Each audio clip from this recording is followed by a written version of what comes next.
Welcome to The Weekly, a podcast brought to you by Calvary Bible Church. I'm your host, Jay Ewing. Thanks for tuning in this week. Like always, visit calvarybible.com, click your campus, find out what's happening in your neck of the woods. Stay connected, get connected by visiting calvarybible.com. Like last week's conversation on The Weekly, we're slowing down to listen to Lindsay Billington's story of faith, how God captured her heart in her journey towards Jesus. I hope you really enjoy this conversation. It's really pleasant to sit down with her and hear her whole story. Enjoy. All right, Lindsay, it's so good to be with you, like I said, and this is going to be a really fun conversation because you have been at Calvary for 7.5 years. You are the director of high school ministry on the Erie campus. Yep. Your ministry is really fun to watch. You have a really awesome job. I think it's one of the best jobs at Calvary. It's such a sweet thing that I get to do. And you have a really interesting story here because you're a local girl. Mm-hmm. Been here a while. Your faith was raised here at Calvary. We're going to get to that. Yeah. And I think it's to be really important for here at Calvary. You know, we see you all over the place. We see you, on the midweek updates. We see you on the website. We see your announcements and scripture reading and all the places we see you here at Calvary. But I want to get to know you, and I want Calvary to get to know you. So the first question I have for you in this podcast is, where'd you grow up? Yeah, so I grew up in a 5-mile, 10-mile radius of right here in Erie where we're sitting. So grew up mostly in Broomfield and Lafayette, was born in Boulder. So I haven't left the zip code, basically. Wow. Have you ever had a area code that's different? Not totally, but it's been Boulder County my whole life. So, and I still live on the Boulder County side. My husband, Nathan, and I, we're across county line. So yeah. That's amazing. So take us back to then. What was Lindsay like back in elementary? What are some of your childhood memories? What are some places that you would want to take us in this story? Yeah. Childhood memories. Wow. I'm really not prepared for this. What are some childhood memories? Yeah. I grew up in Broomfield, my early childhood years. So I would probably take you to my street. It's over by, I think, where it's now Home Goods or one of the at home. And so that little neighborhood, I rode my bike all around that neighborhood, played at the elementary school there. I did just a ton of playing in the neighborhood as a kid. And, I went to a Christian school when I was in elementary school. And, I don't know, it was a great place to go to elementary school, but I was definitely always an academically minded kid, and I really loved school. And so I feel that was probably a big thing in my younger years. I was usually the kid that was working ahead in class and kind of bored and ready for what's next. I'm ready to learn something else. I'm excited to learn. And I grew up with 3 younger siblings, so I was kind of always the oldest child.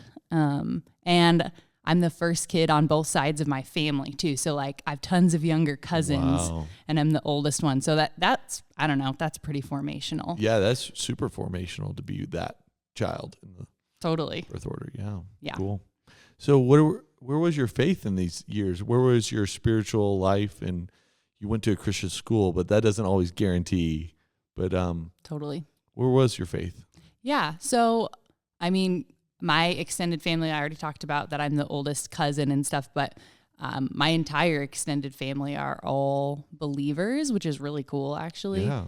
And so I feel just growing up, it was kind of the water that I was swimming in all areas of life. And my parents were really intentional to introduce me and my siblings to Jesus at a young age. And, I have the story of being 5 at dinner and being I want to accept Jesus into my heart. And I'm sitting on my parents' lap and praying to invite Jesus into my heart. And I think I understood the gospel at a very basic level then in a sweet way. And so I'm super thankful just for that space that I got to grow up in. Yeah, that's amazing. And it's also really wonderful to have that sort of tradition and blessing of a generational faith. Oh yeah, I think my grandparents have like prayed so many of me and my cousins into the kingdom of God. So yeah, it's sweet. That's really sweet. So you were going to elementary school and you were living in Broomfield. Your faith was, growing in some ways. What were some of the very foundational views of God you think you had that sort of defined that time period? That's a great question. Haven't gone back to my brain in those young years in a while to think about that. We've got time. We've got time, says Jay. So, I think for sure a loving parent. Like I really grew up and like, so familial images of God feel like really natural and like mostly positive to me. But I think too, like I definitely had a bit of the like rules and like God as the enforcer of rules and like watching you to see if you're going to do something good or bad, and sort of judging you based on those things. That I think that's definitely an image that was in my head. Yeah. So that's a really formational image that was in your head. Yes, it is. Yeah. And I mean, it's not like a wholly negative image, but, it was very formational, I'd say. Yeah. We all hold tensions in our formation of right views of God and wrong views of God that keep us safe. Totally. That keep us functional as human beings, that shape us for better, for worse, sometimes both in the same instance. So it's not a judgment call on your faith. You know what I mean? No, totally. And I mean, I think our pictures of God are always like expanding and changing. And that's, I mean, one of the most exciting parts of life is just continuing to like be shaped in that way. Yeah, I think that's one of the most exciting things about God and his character is that because he is the supreme being or absolute truth, he is not comfortable in letting us stay where we're at or stay in functional views, but challenges us to a truer and truer view based upon his word, community, all those things, right? Yeah, absolutely. So what are some of the things that you really enjoyed in your childhood that you have a passion? I don't want to tell it out loud. I want you to say it, but you have a passion that's for the mountains and for a sport in the mountains. What, how are those things shaped in your life? Yeah, totally. My childhood was super fun. My dad, actually, I would say he's like a super hardworking person, but he plays as hard as he works, which is super cool. And like one of the things that I really appreciate about him. And so that meant that like, I was pretty driven as a kid, but he loved to just like take us and play with us in the mountains. As you said, I love skiing, I love backpacking, I love hiking. So we did hikes and stuff as a family when I was young. And my dad from a young age took us up to what's in Netherlands? Eldora. There we go. Yeah. Eldora is where I learned how to ski. And, that was just me and my dad for years. And then we brought along my other siblings gradually. And it was just like the most fun learning that. And it's still something that we all love to do together to this day. I was also super into gymnastics. Really? You might not know that. No, I so did not know that. I can still do like a couple things that like most people can't do, but I hurt really badly after I do them. Like I think I did like a front walkover or something the other day, and I was like, oh my gosh, my back. I stretched out my stomach. Like it just, everything hurt for like 15 minutes, but then I was fine. Yeah, totally. I'm still young enough that I can do those things and not have like long lasting negative effects. That's so great. So yeah, I'm interested in this. I'm curious about this. Like it seems like the mountains are formative even in your spiritual life because you continue to be drawn to them. Where do you meet God in sort of these spaces and these places that you've known all your life? Yeah, I think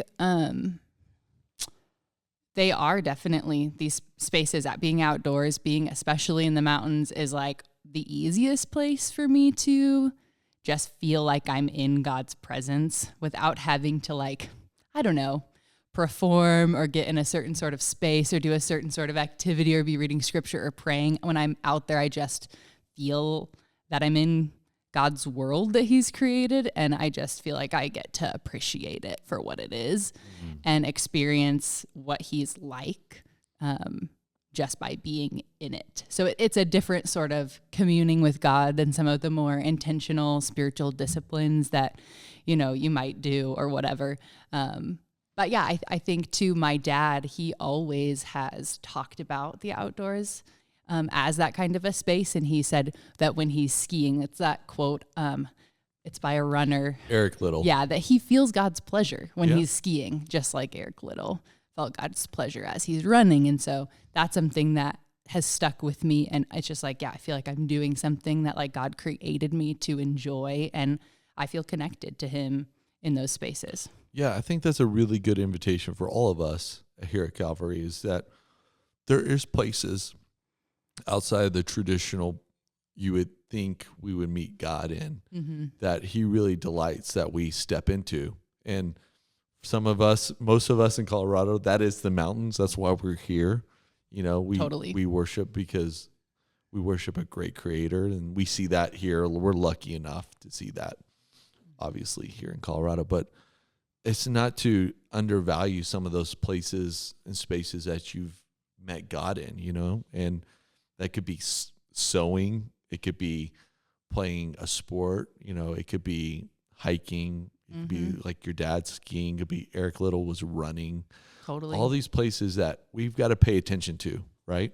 Yeah, absolutely. For God to give us health, space to feel his presence. Yeah. It's really cool. Okay, so here's Lindsay. She's skiing. She's going to school. What were these teenage years? You know, you're thinking about the growth of a young woman in her faith, her life, her identity. What were some of the hardships you face, you know, in elementary going into all the way through high school? Yeah. There's a couple different things that stick out. One of them is like probably earlier, like tween, even, preteen, whatever years. Towards the end of elementary school, I really experienced not wanting to be who God created me to be because it made other people upset or jealous or whatever. So like in fourth grade, it seems kind of silly and ridiculous now, honestly, but you know, I said that like academics were super fun for me and it was something that I naturally excelled in, but like I felt pressure from friends not to do good at school and that I couldn't be friends with them if I was smart and if I was who God basically created me to be. And I had a teacher that spoke into my life in like the fourth or fifth grade that just said, be who God has made you to be. Your identity in him is like, and what he's created you to love and enjoy and be good at is a good thing. And you don't need to change that for anyone else. So that was like a really cool message that then I didn't necessarily listen to for a lot of years, but it's something that has popped up when I've reflected upon the journey that God's had me on through those earlier years. But I definitely experienced a season in like late middle school, and early high school of just not necessarily walking away from believing in God, but just holding attention where I was like, yeah, I can like believe that God exists and like even maybe believe like intellectually that he loves me and that his grace is real, but like I'm just going to live life however I want to. And, you know, I think there were a lot of reasons for that. And some of it was, I think, honestly, really good that God had me on this journey of trying life outside of what I knew he would want for me. And so there was, you know, lots of dating different boys and really finding my identity in that and different friendships and really like not being the person that I knew God had created me to be or living the life I knew he was calling me to live. And honestly, living in that tension and feeling a ton of shame in a lot of ways in those years. So that was a big part of probably my early years. And God was so good and so faithful in that and has brought me out the other side from that. But I think it was a season that I look back on and I'm so glad that I had that experience of not necessarily losing my faith, but of seeing a little bit of what the world has to offer and realizing that it wasn't actually fulfilling, and that it actually led to a lot of emptiness and a lot of shame and a lot of secrets that weren't actually really good for me. And I'm trying to think how to talk about this necessarily, but I guess I'll just switch to this other side of my family, which is church. And we were going to a church that was great for my years of elementary, middle school, and then kind of late middle school, right when I was transitioning into public school, we stopped going to church. So I kind of stopped having those voices in my life other than in my family. And then in my sophomore year, I got really intentional about coming to Calvary. I got invited by a friend my freshman year and started coming.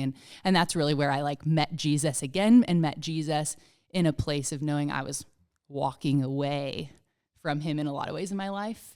And being drawn back to him through those relationships and through really understanding the gospel and how it applied to my actual life and my actual sin that I was actively engaging in at that point in my life. Yeah. So even though it does sound painful and hard, there seems to be a grace in it that you experience those things within even your own protection of your family and protection of a parental voice and a family that would keep you somewhat safe in that moment too. Yeah, I think that's huge. And I look back on that, I'm super thankful. There was a transformational time for me, which was our Ironman trip actually at Calvary. And I feel like I need to backtrack a bunch because, I started coming to Calvary, not because of my family, because of friends. My family was still disconnected from traditional church. And I ended up on an Ironman about a year and a half later, which is our spring break retreat. But that's really when I met the Lord and met him in a new way as more of I don't just understand the gospel, but I understand it for myself. I see my personal brokenness in very significant and distinct ways. And I was encouraged to confess that sin in community to the Lord. And then God really prompted me to bring some of the hidden sins that I had been really feeling a ton of shame about into the light with my parents. And that was a really, really cool thing because they demonstrated God's grace to me in such a sweet way. And I'm so, so thankful for that. And I'm so encouraged because I know there's so many families here at Calvary that are still doing that for their kids, even when their kids are wandering in different ways. So it's a really huge gift that I know that the Lord blessed me with, and I'm super thankful for my parents in that season and just the grace that they showed me. So yeah, I honestly, Lindsay, I can see, not knowing this story until now, I can definitely see how that's really a part of your ministry here with the high school students you work with. I see you can hold the tension of letting them not fall away, because you would never want to be that person, but you can let them make some mistakes, have the chance to grow and to sort of define their own faith in their growth journey, and also partner with parents in helping them do that too. That's a really beautiful part of your own story that is in your ministry now. Totally. How interesting is that? Yeah, it is. It's pretty cool. It's pretty cool that I get to enter into those spaces with kids and families. And I do have a lot of just hope and in what God can do in those different circumstances, since that's a huge part of my own journey. And I'm really, really thankful that still gets to be a part of my life. I'm reminded of my own story so often because of that. So, yeah, it reminds me that God does not use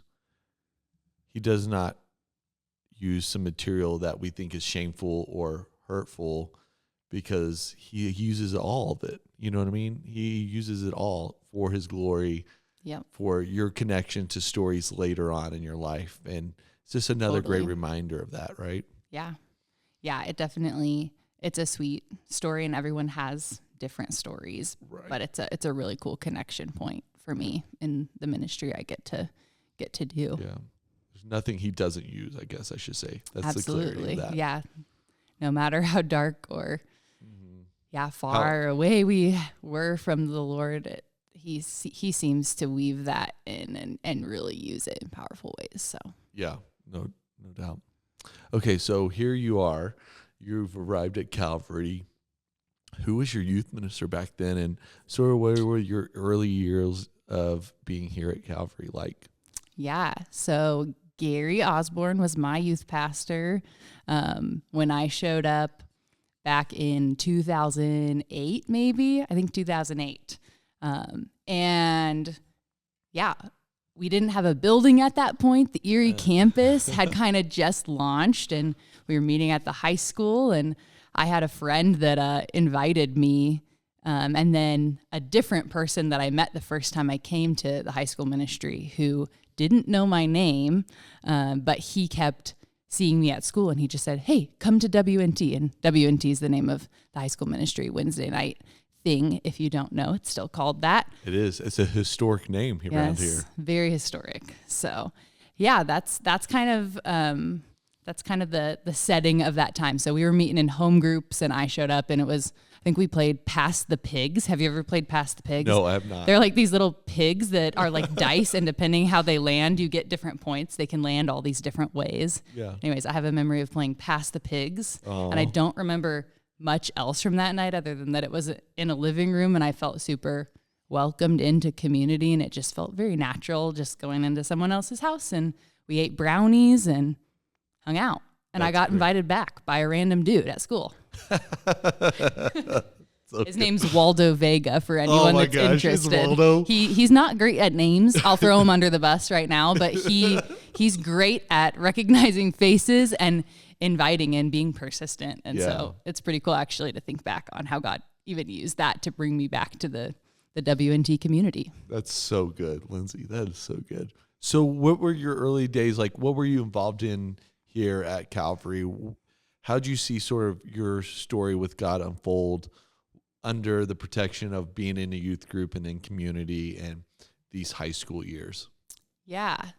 So started showing up consistently and ended up on the Ironman trip about a year after I had shown up for the first time. And God really transformed my life in a significant way through that trip, and just understanding, like I said, the gospel personally, and just beginning to walk out in some different difficult steps of obedience that the Lord really showed me that I was to do. And it wasn't an easy season, but I think, the Lord really started to like produce fruit in my life that I could not have produced on my own. And that was just really cool to see. And like, I still look back on that season of just the significant change that happens. Sometimes it feels very incremental in different seasons, but that's a time when I look back and I'm like, man, God was so at work and doing things that like shouldn't have been happening in my life. And so it was just an exciting season of growth, being a part of small groups at the high school ministry, and then slowly starting to kind of connect more on Sunday mornings, coming to church, being a part of the larger body. But probably the next big move, I guess, was when I look back, it feels like I kind of got voluntold by Gary. Actually, a lot of points in my Calvary journey feel a little bit like that.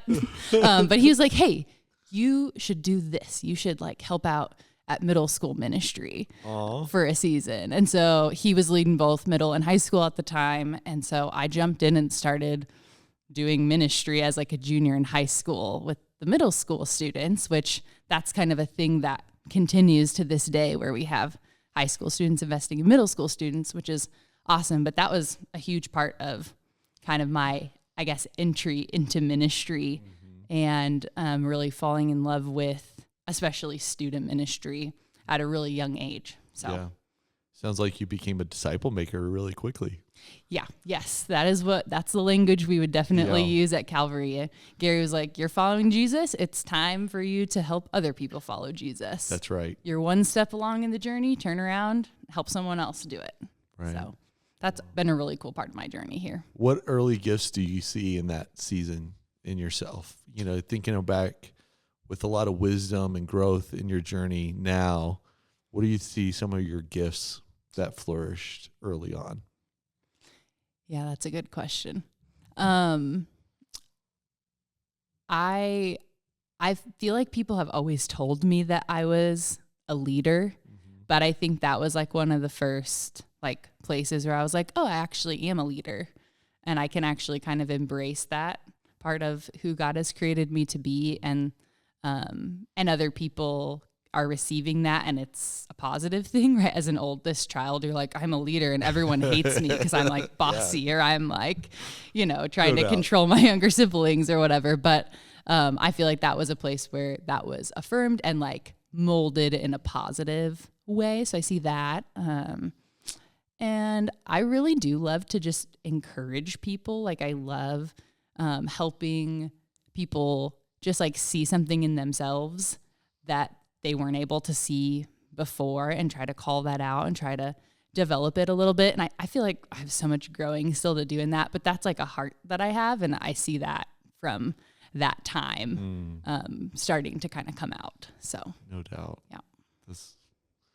Your story is so meaningful and so deep. And I just love hearing how and the ways in which God can use seasons to shape you and to mold us right into his image. It's really cool. Thanks. Yeah, it is sweet. God's so good. So you went from high school, you're a Boulder County kid in the area. What'd you do for college, and how did you sort of come to that conclusion? And what are some of the landscapes that we would find Lindsay in her college years? Yeah, my college experience was different than I thought it would be. I honestly didn't know what I wanted to study. Like I'd always been good at school, good at lots of different subjects, like I've said, but I had no clue what I was like actually excited to learn about. And so I thought, okay, I'll probably just go to a Christian university, but I really wanted to get out of Colorado. I've always kind of had a travel bug and like wanted to go explore lots of different places. And that did not happen. My very wise parents counseled me not to do that and not to go into a ton of debt for school. And so I ended up going to Colorado Christian University here in Lakewood. And I got to eventually figure out what I wanted to study there. But I studied theology and business in college and had to try a bunch of different classes before I landed on double majoring in those two things. But yeah, college was a great season for me. I did college a little bit differently because I lived at home the first year. Then I lived on campus. I actually took a year off of school, traveled, came back, and that's when I started working at Calvary. It was in the second half of college. So my college years were, I don't know, a bit chaotic, and each year was really different as far as what life looked like. So freshman year, you could find me on the long bus ride from Lafayette all the way down to Lakewood and back 3 hours a day, every day. I was like on that bus doing homework and stuff. So that's what that looked like. And then got to experience really sweet community at CCU my sophomore year. And then that junior year, I was in India. So you could see the Himalayas in the background if you were to see a scene from my life that year. So what were, okay. Jay's learning all sorts of things. Yeah, I just love, I knew you were involved in missions, so a little bit. But what was India like, and why were you there? And sort of what were some of the lessons you learned in that season? Yeah, I feel like I have to backtrack. Okay, a little bit. Backtrack to like back in high school. Mm-hmm. There's so many things when you know, and I haven't been alive that long, so I'm like, there's all these details that I left out. But my dad actually took me to Zambia when I was a sophomore, I think. So in that critical year of Calvary life, falling in love with Jesus, trusting Jesus. It's actually right before that. Oh my goodness. Isn't that interesting? Yeah. It was kind of still in that season of like, I think I love Jesus. Not really sure. Not going to live a life that honors Jesus. But my dad took me on this trip, me and my sister. My mom let us all go off. And she's always been so good at supporting that stuff. But my dad had been involved with this organization that works with orphans in various parts of the world. But one of the primary places has been Zambia. They've established some different orphan homes throughout Zambia. So we got to go and visit and put on like a vacation Bible school kind of thing. And so that was really cool, just introduction to missions, and had some other really short like weekend experiences with my whole family actually in like Juarez for a couple Christmases. And I just had God really give me a desire to like see what he's doing in other parts of the world, to join alongside that. And so I really wanted to take a year off in college and experience a little bit longer term. What would it be like to actually live in another place for a season and like do ministry alongside people that actually live there and are part of that culture, and just wanted to kind of see what that would be like. And so that's what led me to take a whole year off of school. And then I ended up going with YWAM to India and did it's called a discipleship training school there. And it was there for about 4 months. And then we did outreach after that. So I was in Thailand and Cambodia the next semester. Wow. And it was a great experience overall. It was a mixed bag. Yeah, totally. For sure. But God definitely used that in a lot of really sweet ways. It really clarified, I think, my call to ministry in some way. And I just think one of the coolest things about it was meeting all these other Christians who are young from all these other countries, primarily from India, and just seeing like what God was doing in their lives, and really just allowing the gospel to transform us as like a really diverse community of people from, diverse cultural backgrounds, and even diverse backgrounds within like, what does your faith in Christianity look like? Really different experiences, right. And brought us together. And we had to learn how to minister to people together, which was really cool and really fun. That's really cool. I'm really curious about where your calling ends up in all of this story. Where's your calling to like do full-time ministry or to play a part like you're playing right now here in the kingdom of God? Yeah, that's a really good question that I don't feel like there's one moment or even that it's necessarily like fully, finalized even at this point in life. I honestly feel like I ended up in ministry because God gave me this excitement about what is he doing around the world, in the world. And this was the place where I was introduced to Jesus. And I feel like God just kept giving me opportunities and open doors, and I just kept stepping into them. And in that, I feel like I've more and more fully embraced, like, I'm going to be doing ministry, whether or not I'm in a ministry job, even for my whole life, like what I'm going to be doing, I'm going to think about it as ministry. And I feel a lot of openness, honestly, like even in the future to like what ministry is going to look like. Could still be overseas, could be with students for a really long time, could be moving into adult ministries. Like, I don't know what it's going to look like, but I feel after just like a lot of seasons of God giving me opportunities, like this is where he has me, and I feel good about it. And I feel really open to what he might call me to specifically in the future. I think this technology that we're using today will be so interesting for you to come back to this conversation and listen to yourself someday, 20 years down the road, even next summer, and like what has changed, what has grown, what has been left behind in your story. It'll be really fascinating, right?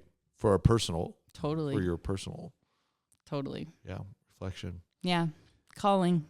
Feels like it's a complicated word. It is really in a way, complicated. Right? Some people have a moment. For me, it's much more of a journey of small steps of, I feel like, obedience and just going where God has opened doors. Which is really interesting because that's sort of how your step into faith was too. If I'm like listening to your story correctly, it seems like a bunch of, they're really similar in some ways. Interesting. Yeah. I haven't thought about it like that, but perhaps. Yeah. So you go to India, you come back. How did you land at working at Calvary and being here?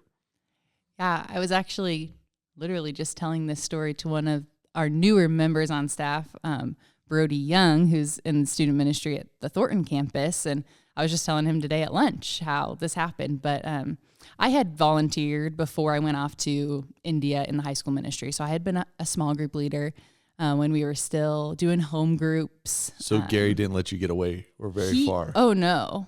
Like he sort of spoke this into existence in some ways. Like my senior year of high school, he was like, you're going to come back and intern for me. But even before that happened, he was like, you should be a small group leader. And do you need gas money to like even get up here I was living down in Lakewood for a year and stuff like that. So he was very committed to me being part of it, which was cool. But yeah, when I got back, I was looking for potentially a ministry job, but wasn't really like landing on anything that I was super interested in because I knew I wanted more experience in ministry after my time with YWAM overseas. Like I knew that that's something that I was interested in, but I hadn't really been finding anything that seemed like a good fit. And I was like, maybe I should just like take a random job for the school year to just make it through junior year. And so I had this day, Jay, you're not going to believe this. I had this day where I had been talking to the like Colorado Christian University employment office, whatever. They had basically found me a job working at a local insurance agency as like an admin. Like, I don't even know. Yeah. Answering their emails, doing data entry. I have no idea what it was going to even be anymore. And I had the day to get back to them. Like, it was like I talked to them in the morning. They were like, this afternoon, we need to know by like 4 p.m. or something like that. And in that window, I got like a call from Gary saying, hey, do you want to intern at Calvary for the next year or two? And I was like, oh my gosh, thank you. Yes. And it made the decision, like God made it the most obvious decision for me to say yes and step into it because it was like this just like, yeah, this will pay the bills and get me through this year kind of a thing. Right. To like, oh, this like intimidates me and excites me and feels like I don't know what the heck I'm doing, but like this feels like what God is calling me into in this season. That's amazing. That's how it started. That's so cool. That's 7.5 years ago. So you became an intern at Calvary. What are your first intern years like? What are some horror stories or what are some like great, like moments where God just was super kind to you early in ministry? Yeah, wow, that was like a multifaceted question. It totally Basically, is. you're I saying never share ask anything you question. want. Share what you want about the first simple season. question. Let's think. Well, okay. Anyone who's ever worked for Gary knows he just has lots of ideas all the time. And so as like an intern in the student ministry, you get to be the person that like has to make his crazy ideas happen. Yeah. You're like, all right, let's figure this out. Like, no doubt. A foam machine. We need a foam machine at this dance party. It's going to be awesome or whatever it is.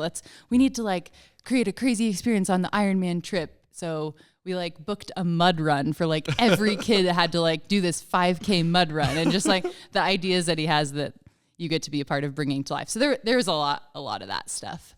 But I think I really didn't, even though I knew God was calling me into some sort of ministry in a way, I felt excited about that. I wanted to learn more. I didn't feel like I had anything really special to offer. So I think hopping in, it felt like, oh my gosh, like what am I doing? Teaching felt super intimidating. And like really everything about leading a group of students just felt so intimidating to me in a lot of ways. Leading leaders was like, how am I supposed to lead adults? Like I'm just a college kid. And so I feel like God met me a lot in those spaces and gave me the encouragement that I needed from other people. That's right. And just like grew me in a lot of ways. And it was a space where I just got to learn a ton. And I got to see God using the things that I was doing in small and big ways, which was just sweet. Yeah, so. That's really sweet. Okay, so let's turn the corner here. You're married now. You're married to a wonderful man, Nate. How'd that come along? And sort of what's that story all about? Yeah, so that started, well, our relationship didn't start, but our meeting of each other started right away when I started working at Calvary, actually. Okay. So we met on a service day at the Gaskins house because we were thanking them for their investment in student ministry over the years. And we had both gotten assigned to remove a bush. And so Nate, he was just entering in as a small group leader for the first time. And I had just started interning, like it was weeks into my internship. And we were removing this bush together and just got to chatting. So that's when we met each other. I had no idea, but at the time Nate was like, oh, that's the kind of person I want to marry. Like that was in his mind at the time, but I was dating someone else. Complicated. Yeah. So that was fun. Poor Nate had to like hang on for a full year. And then like about a year and a couple months later, we started dating. And so our relationship and the high school ministry have always gone together, honestly. And it's been something that we're both excited about.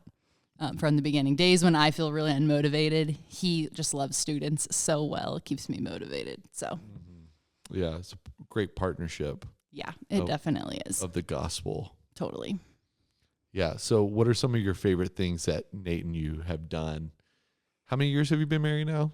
4 years. Oh, congratulations.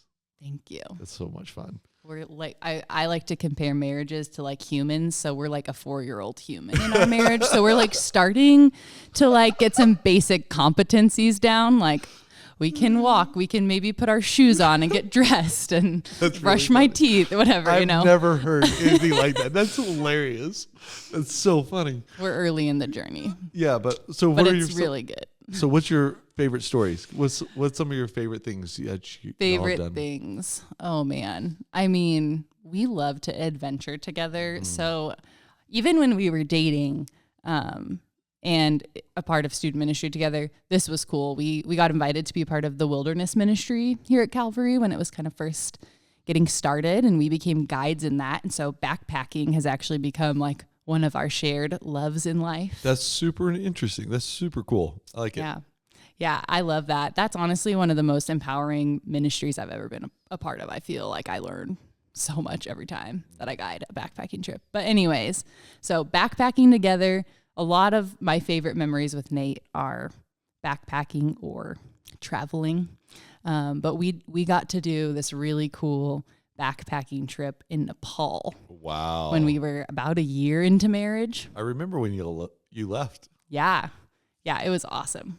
We did this base camp trek, basically. So you just hike up to the base of a mountain called Annapurna. That's one of the top 13 peaks in the world? I think it's the 10th tallest. It's the 10th tallest, yeah. 10th tallest peak. And it resides at what, 27,000 feet or some? I think it's in the 26. Okay, 26, okay. I think. I love the peak, so that's why I know and that it's name. One of the most deadly peaks. Oh, that's not so to awesome. Not to hike to the base camp. Yeah. What we did was super tame, but it was just an incredible. So trip. how many miles did you have to hike? I think it was like a 50-mile. Whoa, how many days? 6 days. Wow. I think, yeah. To base camp and back? Yep, to base camp and back was about 50 miles. And you start really low elevation, probably like 2,000 feet, and you get to hike all the way up to about 14,000 feet. So it's a lot of elevation gain. That's amazing. But nothing like too crazy for Coloradans as far as like your ending elevation. Yeah, so. Totally. But that's a really fun story. Yeah, it was great. That's a favorite memory for sure. Yeah. Just fun adventure. And then recently we got to hike the Maroon Bells, which was another great trip. I'm like, that's just me thinking recently. You did the loop, right, on Maroon Bells? Yes, it's called the 4-Pass Loop. So got to do that. It was awesome. It does seem like y'all are about adventure stage. We love it. And, we don't have kids yet, so it's like, it's super fun to just get these adventures in. We want to have kids someday, but it's like just been the best to be in a season where we're free to do a lot of those fun things together and with students and with friends. And so we love it. It's really interesting, again, that your connection between how you meet up with God and your adventures in your marriage end up in the same place, which is the wilderness. Totally. In the mountains. Yeah, God is God is good. He's given us this shared love, but it's also a place where we, just meet with him and also connect with each other. Yeah. And I'm sure find rest in a lot of ways. Oh, Even in a 50 miler, you're resting somehow. Oh, we slept so well on that trip. Okay, this is another fun fact about this trek. If you ever want to go do this Annapurna base camp trek, you don't have to like carry a tent like you do in Colorado. What? So you just hike to these tea houses and you don't carry your food. So they feed you and you have like a room that you get to sleep in. Oh. So it was like backpacking here, except way more restful. So that's a perk for sure. That's cool. It's like one of the European guided backpacking trips type style. Totally. Super awesome. Okay, so you're here at Calvary. You're the director of high school ministry. What do you see God doing with the high school ministry here at Calvary now and for the future? What do you see coming? That's a good question. Nice and broad. Man, God is doing so many different things, I think, in the high school ministry because there's so many different kids and so many different personalities and backgrounds that people are coming from. But I think definitely it feels like in this season with where our culture is at and just what kids are experiencing, like they need a consistent, safe place to just be people who are maybe following Jesus, maybe questioning what it looks like to follow Jesus, but they just need a safe place to be where they're at in that and be pointed to the truth. But it really does feel like this is a place where kids who want to follow Jesus are getting a safe place to discuss what does this mean and what does this mean in our cultural complexities and with the issues that different teenagers are struggling with their sexuality, with gender. So many different things, but this is a place where we want them to get to process what does it look like to live as a Christian in some of these messy places. And we're, I think, really seeing kids learn how to read scripture too. That's one of our goals. And so I'm excited just even in the last year, Chris and I together and even the guys from the other campuses were really focused on that. And it's been cool to see students learning to read the Bible on their own and just being shaped by it, being shaped by the story. That's the top of my brain right now. Yeah. No, cool. So cool. What do you hope to leave behind when it's all said and done here at Calvary? Not necessarily in your life, but here at Calvary. What do you really hope to be known as you think about the things that you're leaving behind now, imprinting? Oh man, yeah. I really hope that students see that God can meet anyone and use anyone. I hope that they don't see me as anybody special, but just a person that's trying to follow Jesus, just like them. And I hope that they see that their lives can be used in incredible ways for the kingdom. So I think that's really simple, but that would be a core thing that I would hope that they would just see Jesus at work in me, which means I need to be following Jesus, abiding in Jesus closely, and that keeps me motivated in a lot of ways. Just because that's what I want students to see. I want them to see God shaping me, God forming me, and know that can be their story too, no matter where they're at. Lindsay, I can't thank you enough for what you're doing here, how you're shaping Calvary culture, how you're shaping the next generation disciple, how you're sharing your story with us. It's so wonderful to hear all the places God has brought you through and to, what he's doing with your calling, what he's doing with your marriage and your ministry. It's just really fun to get a sneak peek in, even in this short time. Thanks, Jay. It's been fun. Yeah. Hey, Calvary, we're so grateful that you've listened in today. Like always, if you want to reach out to us, if you want to reach out to Lindsay, you can go to calvarybible.com/staff and find her staff photo. And there you can also find her email. Let her know what you thought about this episode, or if you have questions about your own faith and your own spiritual journey, you can always write us here at theweekly@calvarybible.com. We're so grateful. Lindsay, I can't say it enough. I'm so thankful that Calvary's going to listen to this story. So grateful. Thanks. And thankful for it. Thanks for having me. Calvary, thanks for listening in. I hope you're having a wonderful summer. We have so many stories happening this summer. This is called the Calvary Conversation. It's a batch series of conversation of people of Calvary and sort of what God's been up to in their lives over a long period of time. Thanks for listening. We will see you next week, my friends. Bye.